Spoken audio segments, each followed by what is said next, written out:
and could do this for 20,000 yards. It would be wire guided to be a wire that would lead out of the torpedo back to the submarine that fired it, and it would guide the thing all the way. Well, I was in charge. I was the supervisor in charge of developing the engine for that. For the torpedo propulsion system. Okay. And we got around to testing it, and everything looked fine. But the Navy decided that they had other designs, and some of them were done by Navy labs. And they decided that the Navy labs would look better than ours. They weren't, but they wanted the Navy labs to have the credit.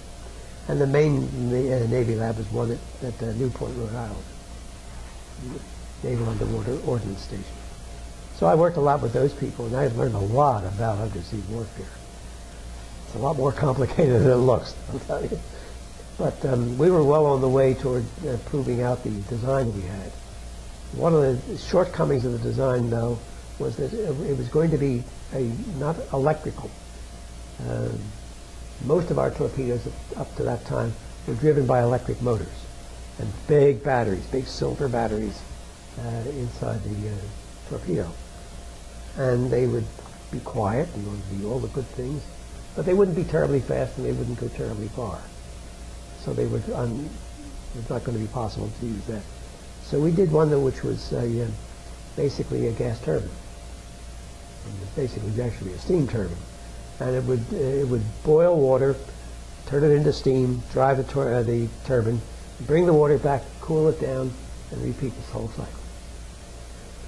The fuels were the interesting part. The fuel was going to be just plain old diesel oil, but the oxidizer was going to be hydrogen peroxide. 90% hydrogen peroxide. Now, if you've ever used peroxide on a cut or something like that, you know, it foams up a little bit. Well, that peroxide is only 3%.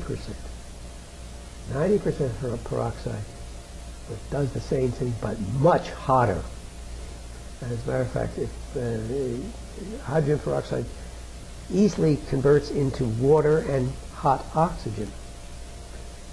Oxygen and water, that's what it's made of. And the oxygen we use to be burned with the diesel fuel, and therefore would generate a lot of power. But the oxygen would be generated at a temperature of 1400 degrees. Well, everybody is very leery about putting things that might explode inside a submarine. Explode when you don't want them to explode, that is. And so they turned down that idea because it used the 90% peroxide. And the Navy thought of another kind of fuel, what they actually used. They made a torpedo, it's called the Mark 48, in case you ever look up things like this. And it's made with a fuel that's called Otto fuel, which is a monopropellant. That's different. Ours was a bipropellant. And it's bigger, and it doesn't go as far, it doesn't go as deep. Yeah, but it's good enough because we later learned that the submarine that the Russians were trying to develop was called the Alpha. Well, the Alpha exists today. Its performance is nothing like what they claimed it was going to be. It's 2,000 feet deep, maybe 2,500. It'll go 40 knots underwater, but you can't do it at great depths. It can only do it in relatively shallow depths because of its propulsion system. So it's a less effective submarine than the one we thought we were going to defeat with our torpedo. Okay, that's the way it goes. So we got out of that business. How much would it cost and how much time would it take to build a torpedo? Well, at the time, now this is, I know this for this reason, we priced it out to show the Navy that it was not excessively. Right. And we were very conservative about it. So there's probably a budget to follow, I'm sure. It would have, the propulsion system itself, that's all we were interested in, would have cost about $40,000 in 1960. That's a lot of money. Torpedoes today cost a lot more than that, but so does everything else. Right. And so you can't compare it against anything you would know. But that was not considered to be excessively expensive for the performance that we would give it. And that was not really an issue. The issue was that the Navy wanted to develop something like this themselves and not have contractors do it. A little bit of jealousy? No, they were just trying to give business to their own labs. Okay. That's perfectly practical. If you own a business, you're going to use it. Okay. We understood that, but we made a little money on it because every time we did something new, we were able to build a Navy for the work. So it was not something you could rely on to run a large business. Anyway, that's another more story. Is there anything else, or do you feel that you? Oh, I've Plenty of done everything. Everybody else is ready to go on to something else. One thing, Mr. Heath, you mentioned besides having your college students here today, it's a special day for another reason.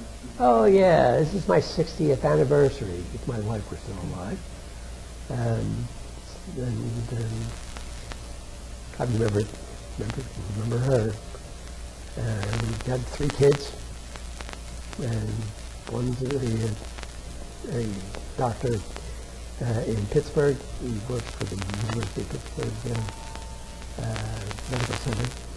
He's the deputy scientific officer, medical officer. Another kid works as a programmer at Google, and my daughter is a recently retired air traffic controller working in Philadelphia. Sounds like they followed in your footsteps. Well, they did better than that. But you should see hear it when we all get together. It's fun to talk with people who they all use their own jargon. And poor Dad is sitting over here not knowing any of that. It's still fun. And they visit me frequently. I like that. Thank you. Thank you very much for your time. You're perfectly welcome. And if you think of anything else, ask me. I will.